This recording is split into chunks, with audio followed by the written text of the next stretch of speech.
दरम्यान पंतप्रधान नरेंद्र मोदी बोलतायत, थेट जाऊया. लेकिन इन सबसे भी बड़ी चीज मेरे जीवन में है, मैं भारतीय जनता पार्टी का कार्यकर्ता हूं. ये सबसे बड़ा गर्व है. और जब बात पार्टी के विषयों को आती है, तब माननीय नितिन नवीन जी, मैं एक कार्यकर्ता हूं, वे मेरे बॉस हैं.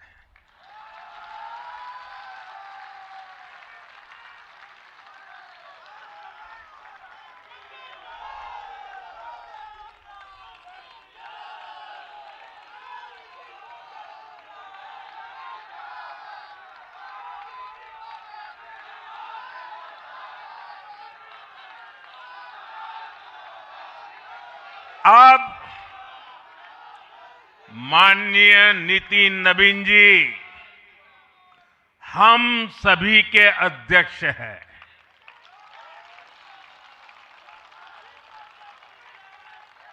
और उनका दायित्व सिर्फ भाजपा को भी संभालना इतना नहीं है, एनडीए के सब साथियों के बीच भी उन्होंने तालमेल का बहुत बड़ा दायित्व भी देखना होता है. साथियों, माननीय नितिन जी के संपर्क में जो भी आया है, वो उनकी सरलता और सहजता की चर्चा जरूर करता है. बीजेपी युवा मोर्चा का दायित्व हो, अलग अलग राज्यों में प्रभारी के रूप में जिम्मेदारी हो, या फिर बिहार सरकार में काम करने का अनुभव हो, नितिन जी ने हमेशा जब जब जो जहां जहां जो जिम्मेवारी मिली, अपने आप को उन्होंने साबित किया है. जिम्मेवारी देने वालों को भी उनके कार्य ने गर्व से भर दिया है. साथियों, ये 21वीं सदी है और देखते ही देखते 21वीं सदी के पहले 25 वर्ष तो पूरे भी हो चुके हैं. आने वाले 25 वर्ष बहुत महत्वपूर्ण है. ये वो कालखंड है जब विकसित भारत का निर्माण होना है और होना तय है.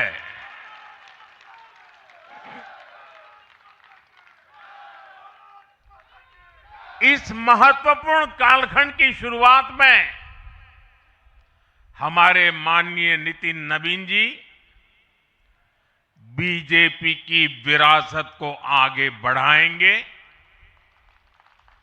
मैं आजकल के युवाओं की भाषा में कहूं तो नितिन जी खुद भी एक प्रकार से मिलेनियल है.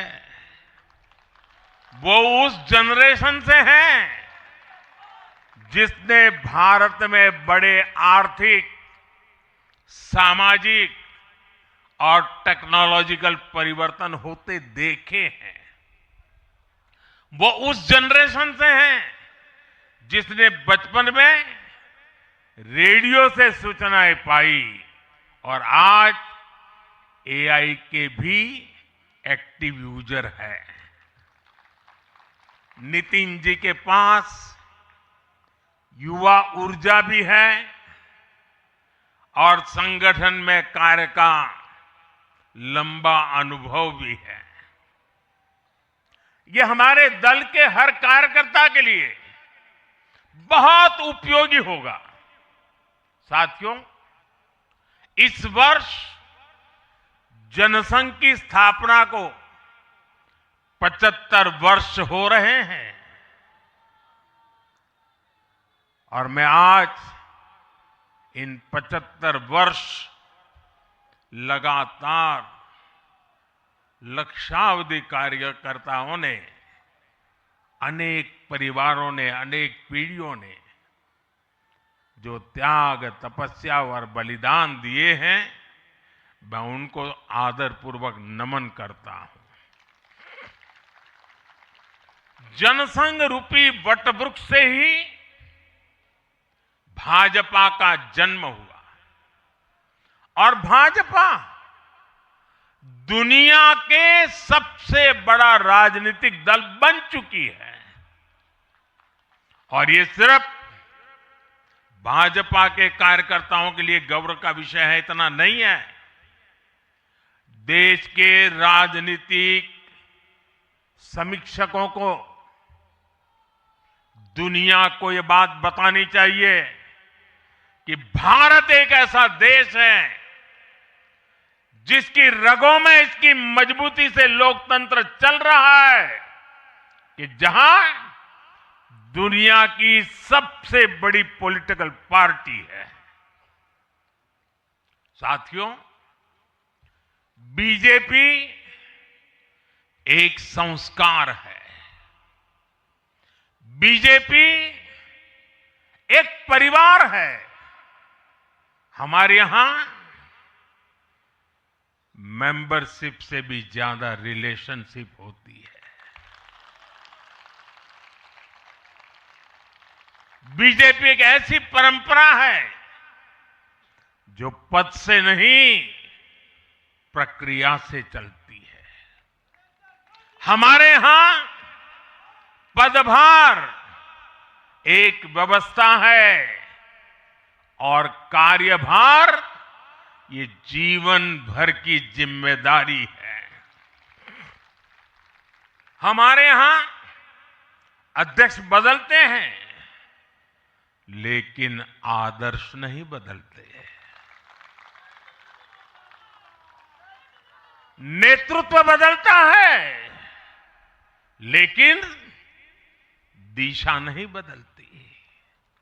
साथियों, भाजपा का स्वरूप नेशनल है, भाजपा का स्पिरिट नेशनल है, क्योंकि हमारा जुड़ाव लोकल है।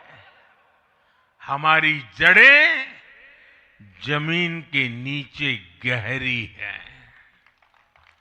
इसलिए भाजपा रीजनल एस्पिरेशन को प्लेटफॉर्म देती है,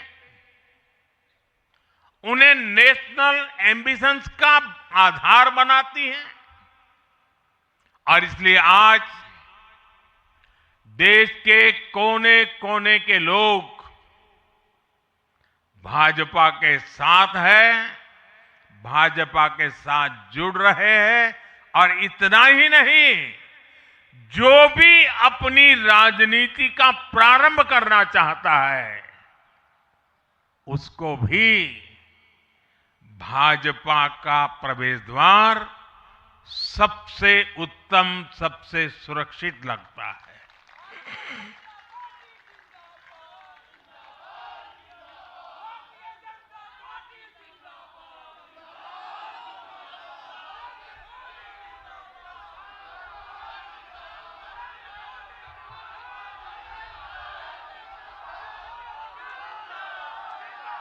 साथियों, जनता जनार्दन की सेवा ये हमारे लिए हमेशा सर्वोपरि रही है। हमने सत्ता को सुख का नहीं, बल्कि सेवा का माध्यम बनाया है। इसलिए भाजपा पर जनता का विश्वास निरंतर मजबूत होता गया है। अगर बीते 11 वर्षों की ही बात करें तो भाजपा की यात्रा जन विश्वास अर्जित करने की अद्भुत यात्रा रही है। बीते 11 वर्षों में बीजेपी ने हरियाणा, असम, त्रिपुरा और ओडिशा में पहली बार अपने सामर्थ्य से सरकार बनाई। पश्चिम बंगाल और तेलंगाना में भाजपा जनता की एक बड़ी आवाज बनकर उभरी है। अक्सर होता यह है कि लंबे कार्यकाल के बाद सरकारों के लिए टिके रहना मुश्किल होता है, लेकिन बीजेपी ने इस ट्रेंड को भी तोड़ दिया है। गुजरात हो, मध्य प्रदेश हो, महाराष्ट्र हो, बिहार हो, इन सभी राज्यों में कई कार्यकाल के बावजूद बीजेपी पहले से भी बड़े जनादेश के साथ सरकार में लौटी है। साथियों, बीते 1.5-2 वर्षों में तो भाजपा पर जनता का भरोसा और मजबूत हुआ है। विधानसभा हो या स्थानीय निकाय, बीजेपी की स्ट्राइक रेट अभूतपूर्व रही है। इस दौरान देश में 6 राज्यों में विधानसभा चुनाव हुए हैं। इनमें से 4 चुनाव बीजेपी एनडीए ने जीते हैं। साथियों, आज भाजपा सिर्फ संसद और विधानसभा की नहीं, बल्कि नगर पालिकाओं और नगर निगमों में भी पहली पसंद है। और इसका ताजा उदाहरण अभी हमारा महाराष्ट्र है। हाल में जो मेयर और पार्षदों के चुनाव परिणाम सामने आए, अभूतपूर्व है। बीजेपी महाराष्ट्र के स्थानीय निकायों में नंबर 1 पार्टी बनी है। कुल 29 में से 25 बड़े शहरों की जनता ने बीजेपी एनडीए को चुना है। कुल जितने पार्षद जीते हैं, उनमें से 50% बीजेपी के हैं। ऐसे ही केरला में भी आज बीजेपी के करीब 100 पार्षद हैं। केरला की राजधानी तिरुअनंतपुरम की जनता ने मेयर चुनाव में 45 साल बाद लेफ्ट से सत्ता छीनी और भाजपा पर भरोसा किया। मुझे पूरा विश्वास है कि आने वाले विधानसभा चुनावों में भी लोग केरला में बीजेपी को अवसर जरूर देंगे। साथियों, बीजेपी निरंतर जीत रही है,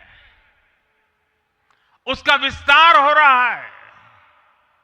ये निश्चित तौर पर हम सभी के लिए गर्व का विषय है, लेकिन हम ये सभी के लिए बहुत बड़े दायित्व का बोध भी है और दायित्व बोध का समय भी है। कभी भाजपा ने पार्टी विद अ डिफरेंस के रूप में अपनी यात्रा शुरू की थी। आज बीजेपी पार्टी ऑफ गवर्नेंस भी है। देश ने के आजादी के बाद शासन के अलग अलग मॉडल देखे हैं। कांग्रेस के परिवारवाद का मॉडल, लेफ्ट का मॉडल, क्षेत्रीय दलों का मॉडल, अस्थिर सरकारों का दौर, ये सब मॉडल देख चुका है।